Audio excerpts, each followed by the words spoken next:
buenas tardes, amables televidentes. El conversatorio de la Fundación Institucionalidad y Justicia del día de hoy cuento con la gratísima presencia, del ingeniero Temístocles Montá, quien es el secretario de la Secretaría de Estado de Economía, Planificación y Desarrollo. Profesor, en nombre de la Fundación Institucionalidad y Justicia, le agradezco que en estos momentos, podamos compartir con toda la nación de qué es de lo que se trata la cumbre, que tendrá lugar el próximo miércoles, y ver de qué forma aclaramos algunas confusiones que se han presentado. Correcto. Y también comenzamos aquí a plantear algunos temas económicos que comienzan a incidir en la economía dominicana. Así que le agradezco el que me dé el lujo de compartir este conversatorio con usted. Muchísimas gracias, encantado de estar contigo. Bueno, el tema obligado es la cumbre a la que nosotros como institución vamos a participar. Y bueno, hay quienes sostienen la tesis de que esta no es una crisis coyuntural, esta es una crisis estructural. Y nosotros como fundación inclusive entendemos que quiera Dios que los temas institucionales se aborden primero que los temas económicos. ¿De qué es de lo que se trata? ¿Cuál va a ser la metodología? ¿Cuándo concluirá todo esto? Y bueno, ¿y cuáles son los ejes? Ustedes han venido recibiendo una serie de propuestas, ya recibieron la propuesta de la Fundación y de otras instituciones. ¿Cómo es que se va a manejar todo esto? Bueno, mire, empecemos un poco por la crisis. Vamos a ver. Yo creo que en el caso dominicano hay que señalar que el tema de la crisis debemos verlo en dos momentos. Un primer momento es lo que tiene que ver con la coyuntura, o sea, yo diría lo que tiene que ver con el corto plazo. Y un segundo momento es lo que tiene que ver con el mediano y largo plazo. En estos momentos, no solo la República Dominicana, sino todo el mundo está pasando por una situación económica muy difícil. Yo diría que los motores o las locomotoras del crecimiento económico mundial prácticamente se han detenido. Estados Unidos ha entrado en recesión, la Unión Europea ha entrado en recesión, Japón ha vuelto a caer en recesión, y economías tan dinámicas como China y la India también comienzan a dar señales de que van a reducir de manera importante las tasas de crecimiento que han tenido hasta ahora. Y eso, sin lugar a duda, se va a reflejar o se está reflejando ya de manera muy intensa en el resto de las economías del mundo. Y por tanto, la República Dominicana no escapa a esa situación. En el caso nuestro, nosotros somos un país con una dependencia directa de los Estados Unidos y en gran medida de las economías europeas, pero más que nada de la economía norteamericana. De manera que en la medida en que se enfría el crecimiento en los Estados Unidos, eso afecta de manera directa a la República Dominicana. En los Estados Unidos se está hablando ya de una caída importante en las tasas de consumo, y evidentemente que si se consume más es porque se compra menos. Claro. Y evidentemente que la República Dominicana, que tiene un sector industrial, fundamentalmente el sector de zona franca, que vende sus productos fundamentalmente al mercado norteamericano, sin lugar a duda que va a ser impactado por esta situación. Pero no solamente se trata, digamos, del sector industrial, el mismo sector turístico, que batalla y que ha hecho un gran esfuerzo por salir de la mejor manera a lo largo de este año y fundamentalmente en el periodo de invierno, que todavía se mantiene, todavía no tiene claridad, no ve con claridad qué va a ocurrir durante el verano, y por tanto hay preocupación en ese sector por lo que pudiera ocurrir a lo largo de este año. En la medida en que en los Estados Unidos esta situación ya de recesión reconocida se refleja también en disminución del empleo, eso muy bien pudiera afectar a los dominicanos residentes en los Estados Unidos, y eso terminaría impactando el flujo de remesas que llega a la República Dominicana. Y lo mismo ocurre con los dominicanos que viven en España. Se está anunciando que en España se proyecta para este año una tasa de desempleo del orden del 17%. Y para que tengamos una idea, nosotros terminamos el año pasado, o mejor dicho, a mediados del año pasado, la tasa de desempleo en la República Dominicana no llegaba al 14%. Y todo el mundo sabe que el hecho de que la tasa de desempleo fuese de un 14% en la República Dominicana, se consideraba eso como una tasa de desempleo muy alta, porque con salir a la calle nos damos cuenta de que hay problemas. Asuman entonces qué implicaciones tiene una tasa de desempleo en España del 17%. Muy bien pudiera eso impactar a los dominicanos residentes en ese país. Y eso pudiera muy bien atenuar el flujo de remesas hacia la República Dominicana.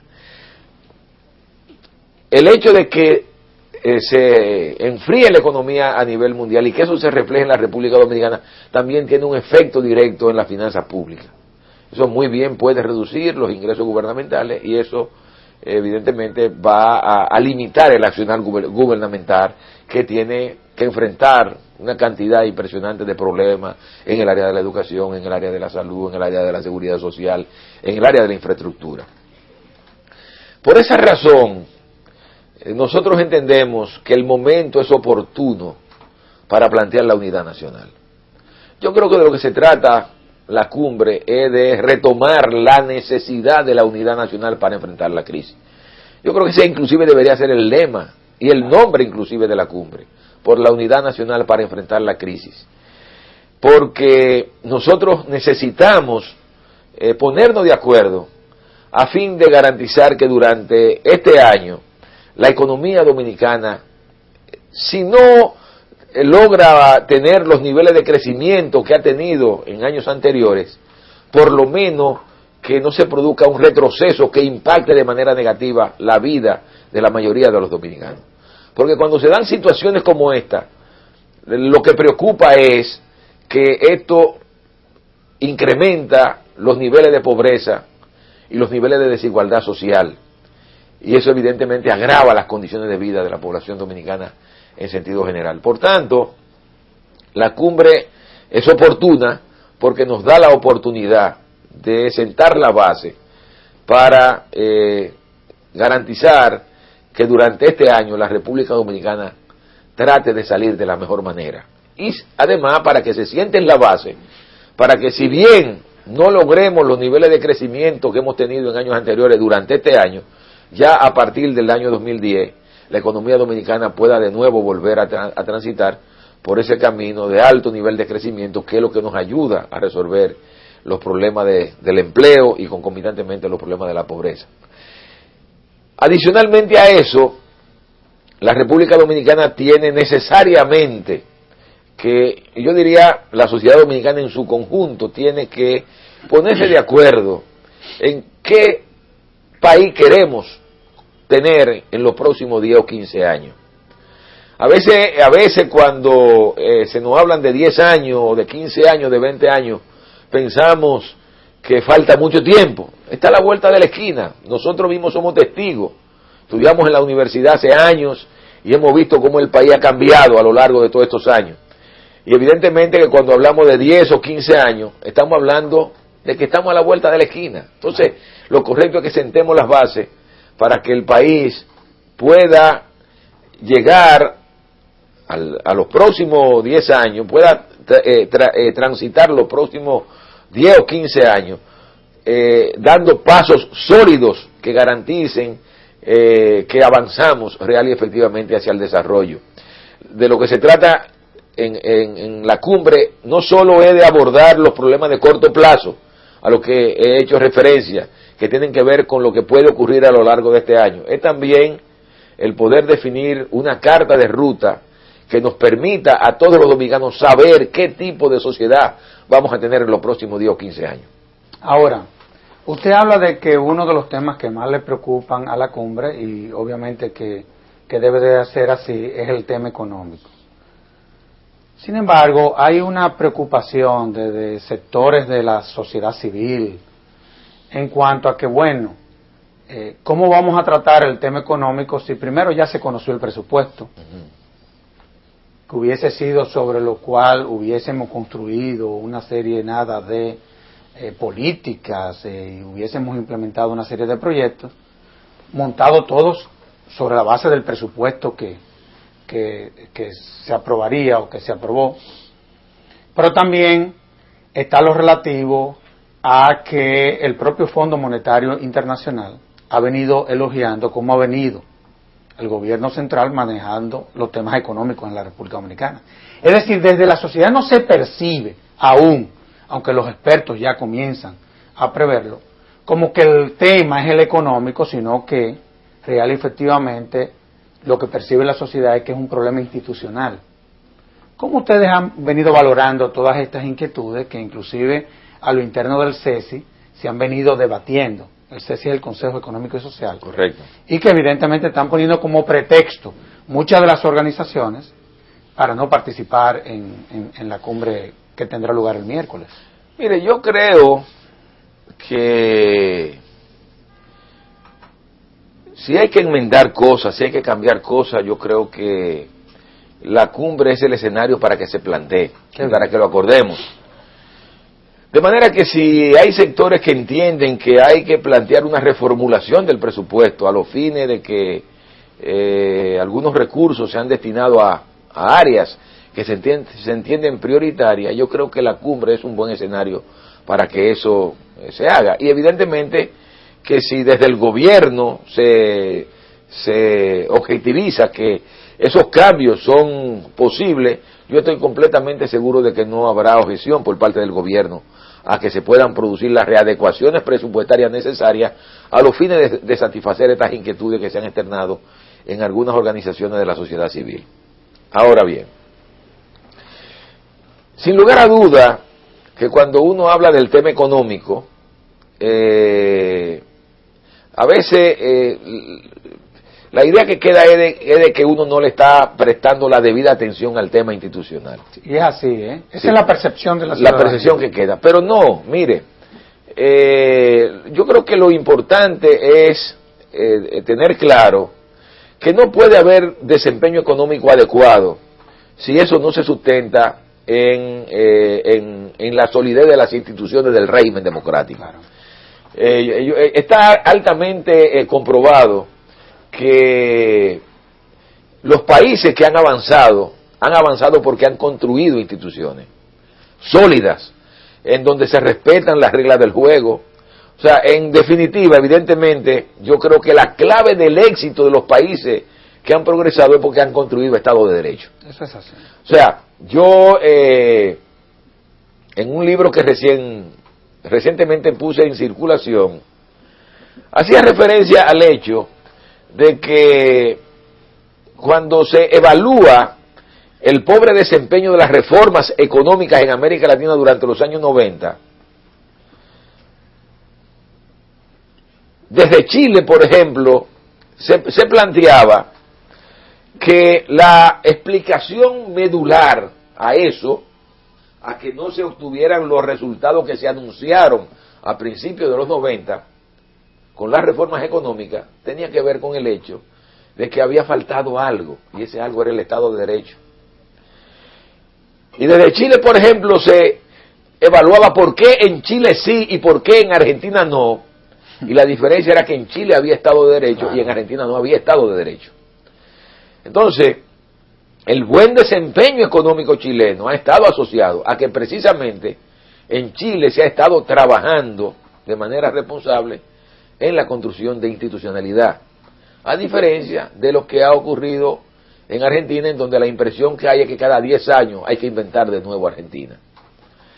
Entonces, en el caso dominicano, evidentemente, que tenemos que tener claro que si queremos asegurar en los próximos años que la economía avance de manera sostenida, que se genere credibilidad en los actores económicos, tiene que ser sobre la base de entender que tenemos que fortalecer institucionalmente este país, que hay que respetar las leyes, que inclusive las leyes que nos damos nosotros mismos tienen que ser respetadas a los fines de poder crear un entorno creíble que viabilice inversiones tanto de nacionales como de extranjeros. Yo creo que hemos estado a lo largo de los últimos años avanzando en una serie de reformas institucionales muy importantes. Las hemos hecho ya en el área financiera del Estado y habrá ahora que propiciar nuevas reformas. Yo creo que la reforma constitucional es un paso importante. La proyectada modificación o la nueva ley de partidos políticos también será importante. Es fundamental. Pero obviamente yo creo que de lo que se trata no solo es de que aprobemos las leyes, sino de que cumplamos las leyes. Definitivamente. Y eso yo creo que eso es lo que le va a garantizar a la República Dominicana el avanzar.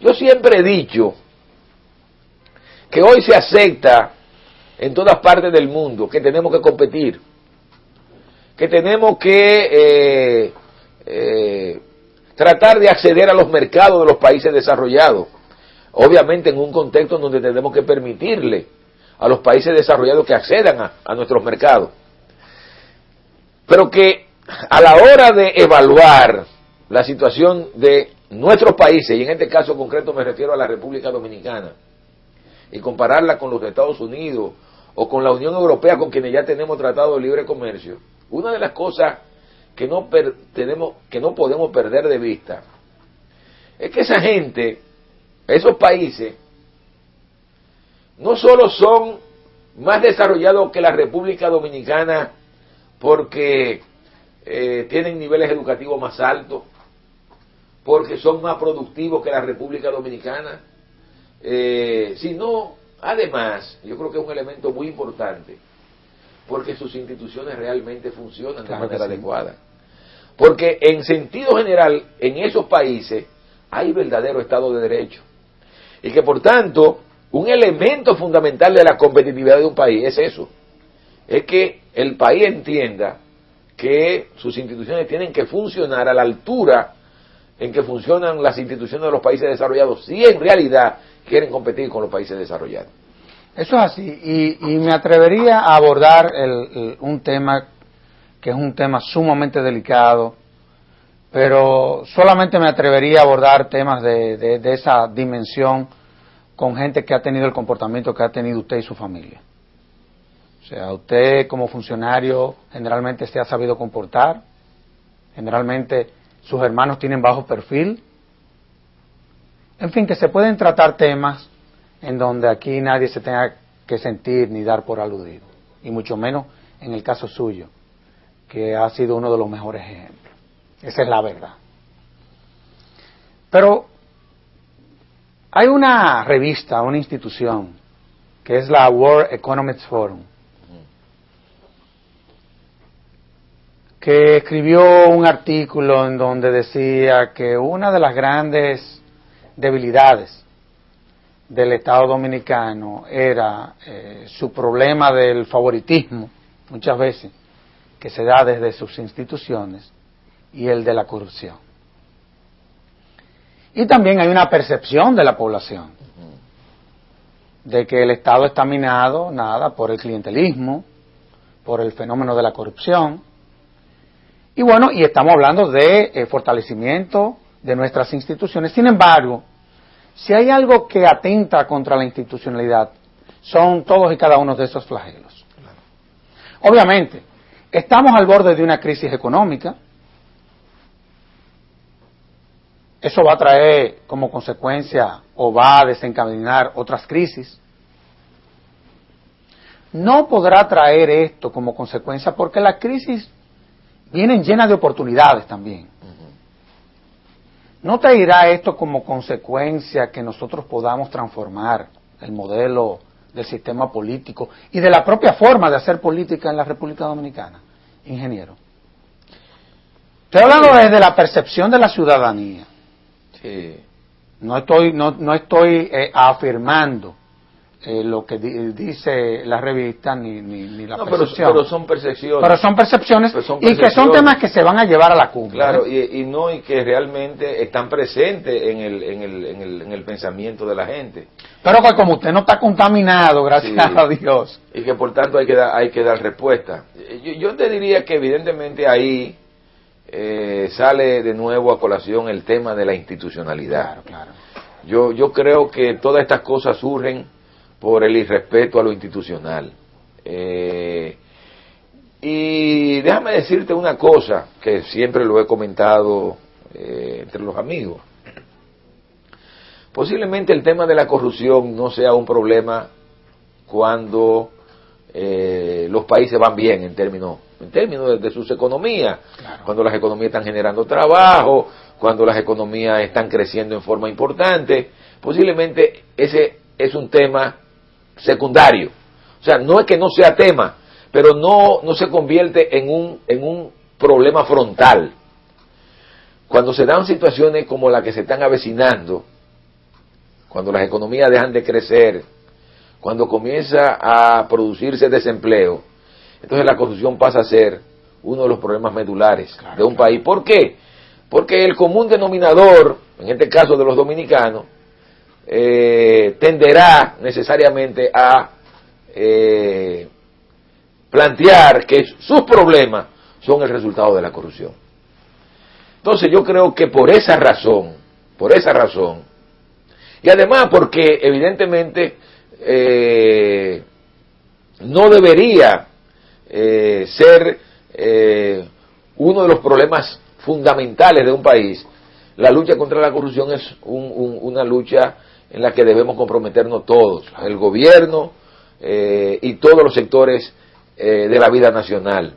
Yo creo que aquí hemos venido, a lo largo de los últimos años, estableciendo una serie de instrumentos jurídicos que bien aplicados deberían reducir enormemente el flagelo de la corrupción en la República Dominicana.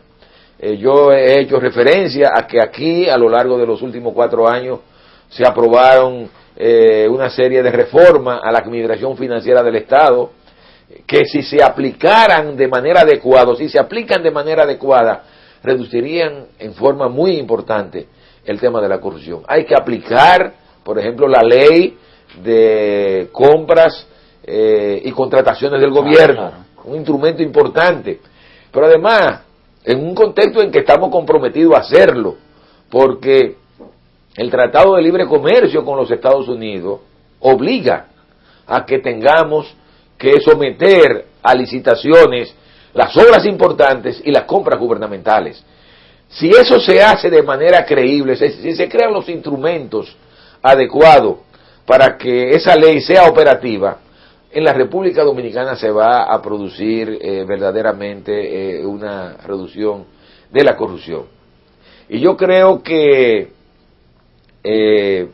para la clase política eso es fundamental, porque yo creo que lo que más desacredita un sistema político es que su clase política sea identificada con la corrupción.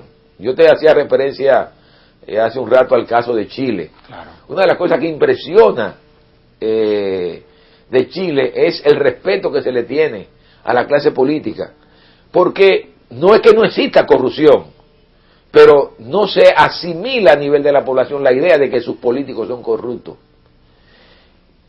Y yo creo que eso tiene una explicación, o sea, y ahí viene de nuevo el elemento institucional. Se respetan las instituciones, se respetan los procedimientos.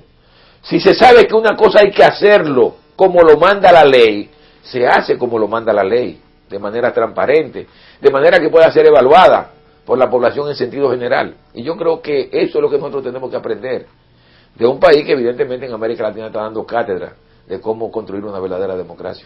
No, y que probablemente Chile conjuntamente con Brasil, como dice Oppenheimer, sean los que terminen, si siguen como va, construyendo la historia de América Latina. Claro, sí, son países con grandes posibilidades de acceder al desarrollo. Chile posiblemente en los próximos años se transforme en una sociedad desarrollada. Definitivamente que sí. Y Brasil le tomará un poquito más de tiempo, pero también está muy encaminada, porque una de las cosas también importantes de Brasil, y eso me lo decía hace un tiempo el presidente Sanguinetti en una conversación que tuve con él en el Uruguay, es un país de continuidad. Él me decía que a diferencia, por ejemplo, de Argentina, que es el país de la discontinuidad, dice que cada 10 años se está inventando ese país. En Brasil no, en Brasil hay continuidad. Y él decía que realmente los países avanzan cuando hay continuidad. Y yo creo que también es lo que hemos visto en Chile. En Chile se salió de Pinochet, pero no se trató de tirar por la borda las cosas positivas claro que se avanzaron durante Pinochet. Sobre todo las reformas estructurales. Claro, y yo creo que esas son lecciones que tenemos que aprender aquí en la República Dominicana. ¿Qué garantía hay de que lo que se plantee en la cumbre del miércoles se cumpla real y efectivamente? Por aquello de que hay sectores de la población que le han perdido la fe a ese tipo de recursos y valdría la pena que en esta ocasión nosotros podamos levantar, ¿no?, la bandera en un escenario como ese, sobre todo porque vimos lo que pasó en Irlanda, que dándose una cumbre similar a la que se pretende celebrar el miércoles, vimos cómo Irlanda, siendo el país probablemente más trazado de Europa hace más de 12 años, se ha convertido en uno de los grandes ejemplos en el mundo. ¿Qué posibilidad habrá, profesor? Mire, yo creo que sí, es cierto que hay algunos niveles de incredulidad en sectores que entienden que en el pasado se asumieron compromisos y que no fueron cumplidos.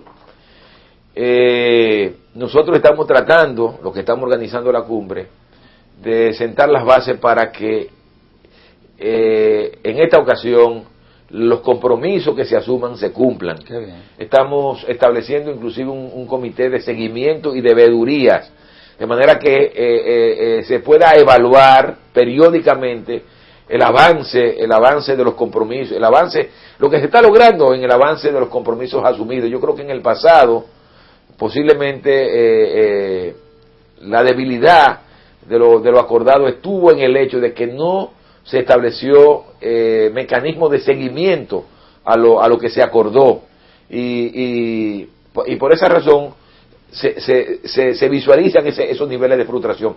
Yo creo que si logramos que ese comité de seguimiento y de veeduría sea operativo, con participación no solo del gobierno, sino de los diferentes sectores de la vida nacional, que periódicamente puedan decirle al país cómo se está avanzando o si no se está avanzando, yo creo que se puede sentar la base para que eso se cumpla.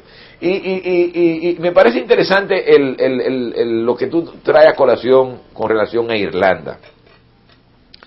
Yo he dicho en varias ocasiones que la clave del éxito de la mayoría de los países que han avanzado ha estado en el hecho de que sus clases dirigentes, y no me refiero aquí nada más a la clase política, en momentos difíciles se pusieron de acuerdo.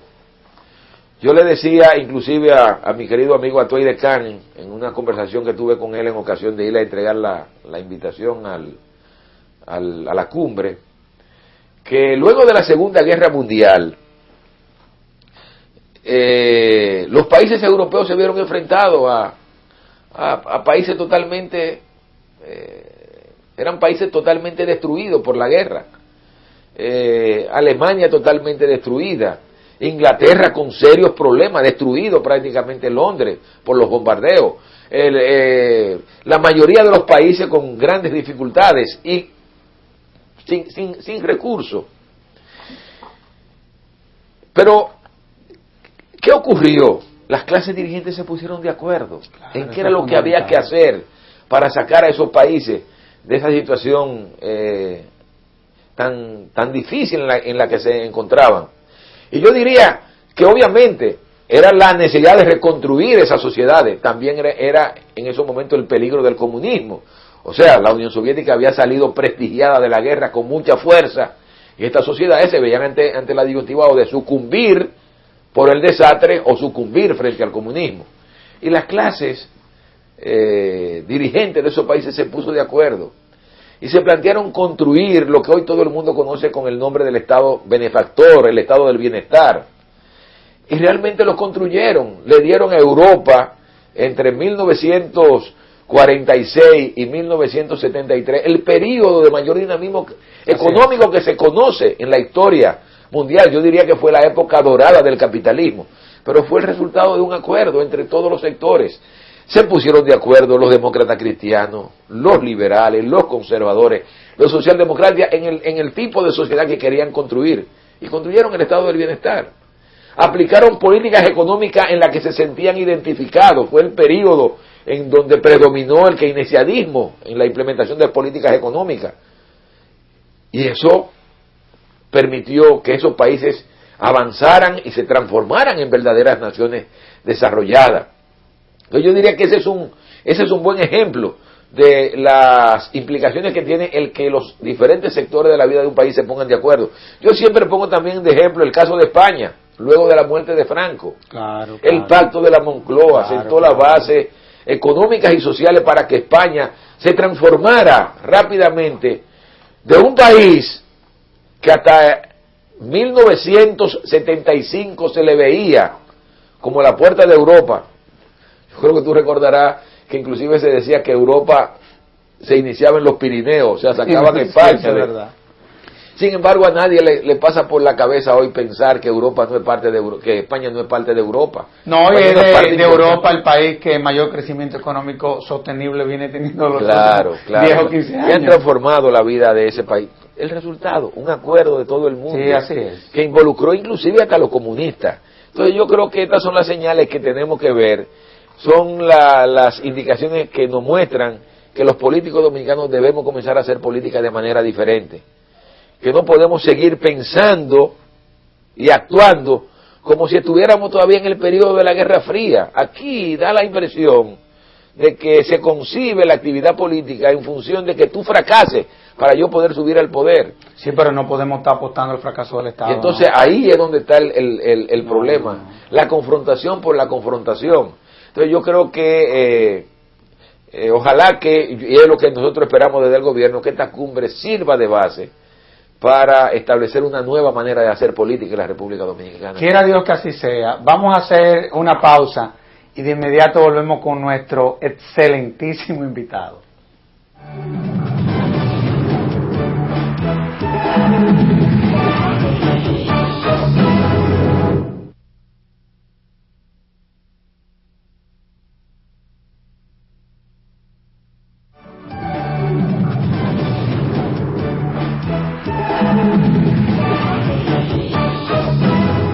Ingeniero,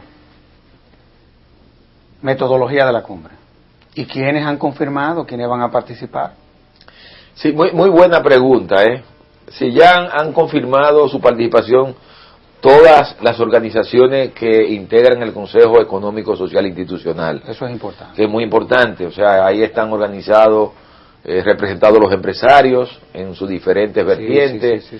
Están representados los trabajadores también, sus diferentes centrales sindicales, los industriales, correcto, y están representados también organizaciones de la sociedad civil, algunas que representan al sector social. Entonces, y los gremios profesionales también. Los gremios profesionales. Ya ha confirmado su participación el Partido Reformista Social Cristiano, la ha confirmado el Partido de la Liberación Dominicana, la han confirmado todos los partidos que fueron aliados al Partido de la Liberación Dominicana, lo ha confirmado también el Partido Revolucionario Socialdemócrata que preside Atuay de Can. Y la Junta Central Electoral también. La Junta Central Electoral ha confirmado su participación la Suprema Corte de Justicia, o sea, el Poder Judicial. Excelente. Ha confirmado su participación también el Poder Legislativo y ha confirmado también su participación el Poder Municipal. Adicionalmente a eso se ha invitado a todas las asociaciones de desarrollo de las provincias que han venido desarrollando un papel muy importante y también han confirmado su participación, nos hemos reunido con ellos. Hemos invitado también personalidades importantes de la vida nacional. Nosotros sabemos que aquí hay dirigentes de mucho peso en el sector empresarial que pensamos que es importante que ya no solamente como parte de sus instituciones asistan, sino ellos en términos personales por el peso que tienen al interior de sus instituciones. Como representantes de una sociedad. Claro, y estamos a la espera de la confirmación o no del Partido Revolucionario Dominicano al evento. O sea, ellos todavía no se han podido poner de acuerdo, pero estamos esperando, y el deseo nuestro es que obviamente el PRD pueda participar. Y debe de participar. Sí, el acto de apertura se producirá el 28. En ese acto de apertura hablará Monseñor Agripino Núñez Collado, que ha sido históricamente una persona que ha jugado un papel muy importante en los procesos de concertación que se han dado en República Dominicana en una o en otra vertiente. También hablará don Enrique Iglesias, que es el secretario ejecutivo de las cumbres iberoamericanas, viene a República Dominicana invitado por nosotros, porque entendemos que por su experiencia, no solo en el Banco Interamericano de Desarrollo, sino en toda América Latina, puede ayudarnos mucho a entender lo que está ocurriendo en el mundo y la importancia, digamos, de la concertación. Estamos también invitando a participar, invitamos a la secretaria ejecutiva de la Comisión Económica para América Latina, posiblemente ya no podrá estar, pero va a enviar una representación importante de la organización que queremos que se involucre también en eso. Y entonces hablaría yo también, que tengo que un poco explicar el procedimiento de cómo se van a funcionar las mesas de trabajo, y el acto lo clausuraría el presidente, el acto de apertura lo clausuraría el presidente de la República esa noche, entonces, o ese día. Entonces, la intención, dependiendo obviamente de todas las propuestas que se han hecho, es organizar la cumbre sobre la base de mesa de trabajo. Originalmente se pensó en 5 mesas de trabajo. Pensábamos que los diferentes temas que surgieran, se podían agrupar en 5 mesas de trabajo. Hoy estamos pensando en la posibilidad de 6 mesas de trabajo. 6 mesas de trabajo. Y en esas 6 mesas de trabajo se abordarán los diferentes temas. El tema, por ejemplo, los temas que tienen que ver con producción, empleo y productividad, sería una mesa. O sea, ahí se abordaría todos los temas económicos que están preocupando a los diferentes sectores de la vida nacional. El tema de la política social, fundamentalmente lo que tiene que ver con salud, educación, asistencia social, seguridad social, o sea, los planes de asistencia a los sectores más pobres se abordarían ahí en esa mesa. Tendríamos una mesa también para abordar el tema institucional, el tema de las leyes, el respeto a las leyes, los órganos de control. Los órganos de control, esa también sería otra mesa. Y el de la seguridad ciudadana. Hay un tema también dedicado fundamentalmente a ese tema únicamente. De la seguridad, el tema de la seguridad ciudadana, que se ha convertido en un tema principalísimo sin embargo, yo creo que esa mesa va a servir para desmontar muchos mitos, Claro. Porque la verdad es que nosotros hemos venido trabajando con el secretario de Interior. Sí. Y hemos visto nada de lo que desde esa secretaría se está haciendo. Sí. Y cómo esa secretaría ha sabido interpretar y ha venido trabajando con instituciones comunitarias y de la sociedad civil en lo que son construcciones de políticas públicas que van dirigidos a abordar el problema. Correcto. Y yo creo que todo esto puede servir como para empoderar también a toda la sociedad. A toda la sociedad de lo que se está haciendo. Eso es muy importante, el empoderamiento de la sociedad en lo que se está haciendo. Habrá una mesa también sobre el sector eléctrico. Tú sabes que ese es un tema que preocupa ampliamente a todo el país, pero muy específicamente al sector empresarial. Entonces vamos a dedicar una mesa a abordar ese tema, que no es solamente coyuntural, sino estructural. Pero ahí se aprovecharía para ver qué cosas de la coyuntura pueden ser abordadas durante este año a los fines de hacer mejor el funcionamiento del sector energético. Y otra mesa que ha surgido obviamente porque se ha entendido su importancia, tiene que ver con el tema del territorio, el tema del medio ambiente y el tema de los ayuntamientos. Esos 3 temas en una mesa de trabajo. Estamos tratando de que las mesas de trabajo estén representados todos los sectores importantes del país, los empresarios en sus diferentes manifestaciones, el sector laboral con sus diferentes instituciones, el sector social con sus diferentes instituciones, los partidos políticos, además de los partidos políticos, las iglesias, tanto la católica como la protestante, el gobierno y otros sectores que hacen vida en la sociedad y que también son sumamente importantes para que esta cumbre realmente dé buenos resultados. Ahora, quiera Dios que esto sea exitoso, porque la verdad es que la forma o la visión moderna de construir políticas públicas es de esa manera. Claro. Ya la forma de tú construir políticas públicas en donde solamente el gobierno o el Estado era el responsable del diseño, ya no es así la visión moderna. No, y además porque viene a colación. Pero es así, ¿verdad? Claro que sí, pero además por lo que tú señalas. Porque así la gente se empodera. Se empodera. Y entonces no son legislaciones, no son decisiones que se están tomando en cuarto frío, sino que son el resultado de las aspiraciones y de los deseos del conjunto de la sociedad. Entonces la sociedad la hace suya. Porque un elemento importante en el tema institucional es que es la cultura. O sea, si la gente se culturiza, si hay cultura, no solo en los funcionarios, sino en la gente, de que lo que estamos aprobando como legislaciones, como reglamentos, como leyes, o sea, si lo hace suyo, eso automáticamente se convierte en cultura. Yo creo que ese es un elemento muy importante aquí en República Dominicana. No, y sobre todo porque hay una visión, inclusive una visión de un sector de la clase política que cree que las reformas se limitan al contenido de las normas. Así es. Y la verdad es que ese es un elemento de la reforma. De todos modos, yo creo que también, partiendo de lo que usted decía, de que toda esta crisis pudiese, o está trayendo como consecuencia, nada, que el nivel de desempleo aumente, lo relativo a las remesas, es posible que puedan disminuirse, la parte relativa al sector turismo. Correcto. Y lógicamente vamos a tener que centrarnos en estrategias que vayan dirigidas a la gente. Tú en eso eres un fenómeno. ¿Cómo tú ves esa parte de la cumbre? Porque la verdad es que no está fácil, ¿eh? No, mire, yo en este caso siempre he dicho que en situaciones como esta hay que adoptar políticas y medidas que traten de proteger a los sectores más empobrecidos, más vulnerables de la sociedad.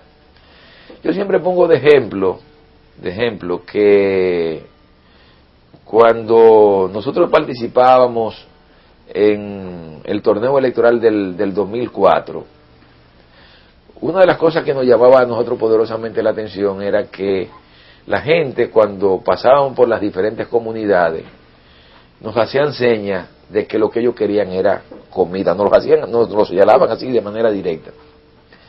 Y para nosotros eso fue de mucho impacto porque, como habíamos participado en otros procesos electorales, notábamos una diferencia, y era que en el pasado la gente te pedía una escuela, una carretera, un camino vecinal, pero no te pedía comida.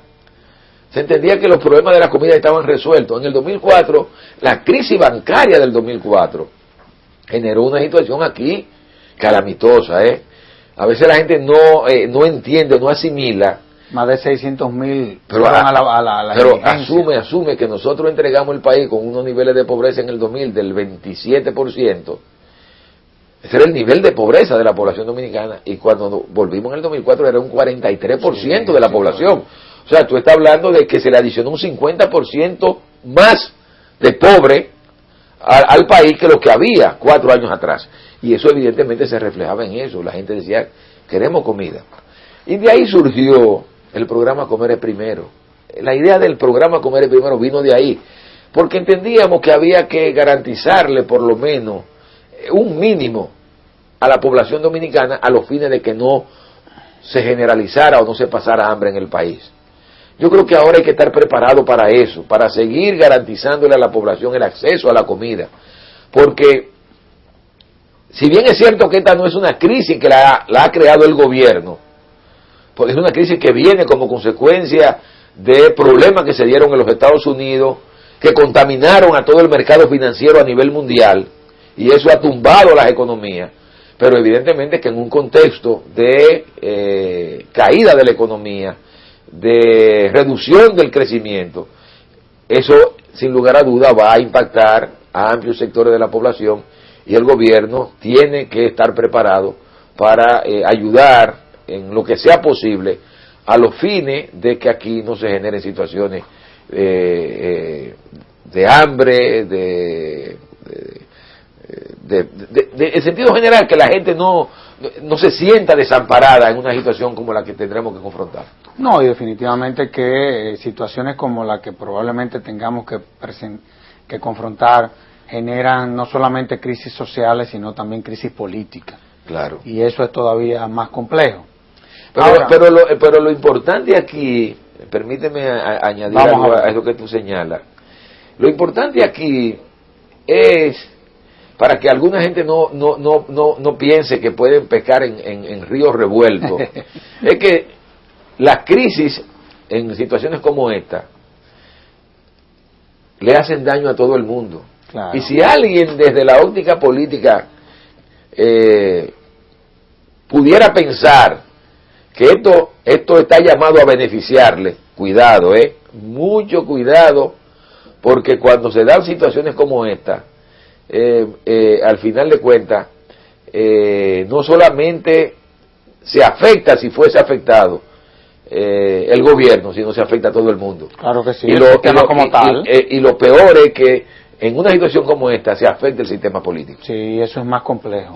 Y eso lo vimos en la crisis del 29, claro, que se vieron afectados muchos de los sistemas políticos en América Latina. Claro, hay que tener mucho cuidado. En la crisis del 29 se barrió con prácticamente todos los gobiernos. Claro, lo que pasa es que ahora no hay ya posibilidad de que se den situaciones de ese tipo, pero yo creo que desde la sociedad inclusive se tiene otra percepción, se tiene otra visión, y el pueblo dominicano es un pueblo educado, Así es. Y lo tiene muy claro. Pues la idea de la cumbre es esa: preservemos lo que hemos estado construyendo, que nos ha costado mucho. Preservemos el sistema democrático, preservemos el sistema de partido y creemos las condiciones para que los diferentes sectores de la vida nacional avancen y echen hacia adelante. No, y la verdad es que, por ejemplo, yo de manera personal en la Fundación vivo cogiendo la cuerda con el sistema de partido, porque son las instituciones más importantes, son las instituciones a través de la cual se ha venido fomentando la democracia en los últimos 50 años. Son instituciones que hay que preservar, que hay que fortalecer, que hay que cuidarla de ellas mismas. Y muchas veces uno dice cosas por aquí que pudiesen dar la impresión que uno atenta contra el sistema de partido, y es todo lo contrario.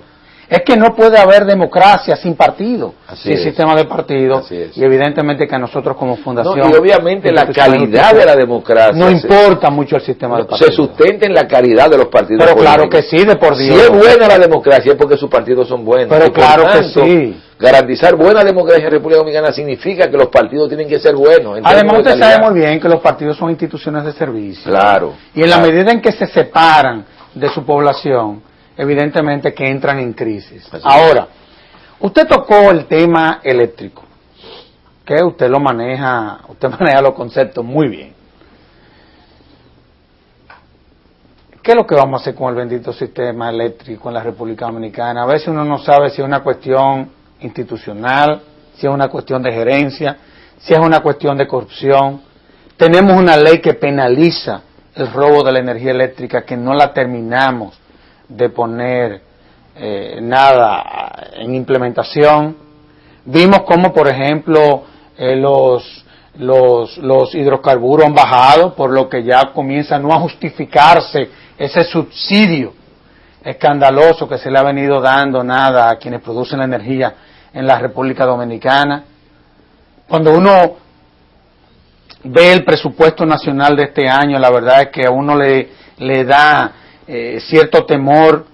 Alrededor de 100.000 millones de pesos van dirigidos al pago de la deuda y al pago del bendito subsidio al sector eléctrico. ¿Qué es lo que vamos a hacer con este bendito mire, yo digo que si hay un sector... Porque usted sabe muy bien cuál es la solución. Sí, usted sabe cuál es muy bien. Mire, si hay un sector... que tiene un componente político, pero usted sabe muy bien. Sí, mire, si hay un sector que ha sido bien estudiado, ha sido el sector eléctrico. Yo creo que aquí no hay un sector que haya sido diagnosticado más que el sector eléctrico. Y desde hace mucho tiempo se sabe que en el sector eléctrico hay dos problemas que son los causantes de la situación, que si se enfrentan, evidentemente, producirían la solución a este problema que ha estado gravitando en la vida del pueblo dominicano por los últimos 40 años. Uno es que históricamente los costos del servicio, o sea, las tarifas no han reflejado los costos del servicio. Ese es un primer elemento. O sea, es un sector en donde por mucho tiempo se ha vendido, y en algunos casos se sigue vendiendo, la electricidad por debajo de su costo real. Y tú sabes muy bien que un negocio no puede operar en esos términos. O sea, no hay ningún negocio que opere comprando a 5 y vendiendo a 3. No puede ser. Nunca te puede tolerar ese negocio un mes, pero al siguiente mes se resiente y con el tiempo hay que cerrarlo. Porque no es posible que tú compres a 3 y que compre a 5 y que venda a 3. Y ese ha sido un problema histórico del sector eléctrico. El tema de que las tarifas no han reflejado en forma permanente los costos del servicio. Y el segundo elemento en donde yo creo que el sistema político tiene una gran responsabilidad es que se estimuló el uso fraudulento de la electricidad. Claro. Y por eso una parte muy importante de la población recibe el servicio eléctrico y no lo paga. Y entonces cuando lo pagamos muy caro. Y entonces cuando se plantea que eso hay que resolverlo, que eso hay que afrontarlo, entonces se vienen con con la politiquería de que bueno, se va a afectar a los pobres, se va a afectar a eso. Pero obviamente en la medida en que se actúa de esa manera, se está actuando en la dirección de no resolver el problema. Entonces, nos hemos ido dando instrumentos jurídicos para enfrentar ese problema. Y aquí vuelve de nuevo el tema institucional. O sea, se han planteado los instrumentos jurídicos para enfrentar ese problema. El tema de las tarifas y el tema del uso fraudulento de la electricidad. Yo lo que creo que hay que aplicar eso. Eso es así. Hay que poner eso en ejecución. De manera efectiva. Yo pongo siempre de ejemplo que aquí nosotros tuvimos serios problemas con el negocio de los combustibles mientras el gobierno manejaba discrecionalmente los precios de los combustibles. Acuérdate de la crisis del 90, claro, que llegamos a tener aquí que salir a hacer cola para comprar gasolina. Kilómetros. Por una razón elemental, porque el gobierno manejaba de manera discrecional los precios de los combustibles. Cuando los precios subían, no se atrevían a subir los precios en el mercado interno porque entendían que eso lo afectaba políticamente. ¿Cuándo resolvimos eso? Cuando establecimos una ley que establece que toda la semana hay que fijar los precios en función de cómo están los precios en el mercado internacional. Y a partir de ahí nunca hemos tenido problemas. Y se acabó el populismo. Y se acabó el populismo. De los carburantes. Se acabó el populismo. El día que se sepa aquí que las tarifas eléctricas van a reflejar los costos del servicio, no importa lo que sea, es más, la gente terminaría adoptando una actitud de ahorrar, claro, cuando las cosas suben, moderarse en el consumo. Yo creo que, reitero, el mensaje final con relación a esta pregunta es de que lo que importa fundamentalmente es respetar la institucionalidad que nos hemos dado en el sector eléctrico. Qué bien, el tiempo se agotó. No, y quiera Dios que esta cumbre sirva, entre otras cosas, para que todos juntos podamos contribuir a la solución del problema. Ingeniero, se agotó el programa. Resultó ser muy corto con usted. Se me quedaron más de la mitad de la pregunta. Quería hablar de déficit cuasi fiscal, quería hablar con usted sobre el déficit fiscal, el de la cuenta corriente, pero eso será motivo para que usted tenga que volver a este conversatorio. Así que, en nombre de la Fundación, le agradezco que me haya permitido compartir con usted todo esto. Muchas gracias por la invitación y cuenta conmigo en cualquier otro programa. Así será. Y a ustedes, amables televidentes, les decimos hasta el próximo domingo, en donde estaremos en un nuevo conversatorio de la Fundación Institucionalidad y Justicia. Hasta entonces.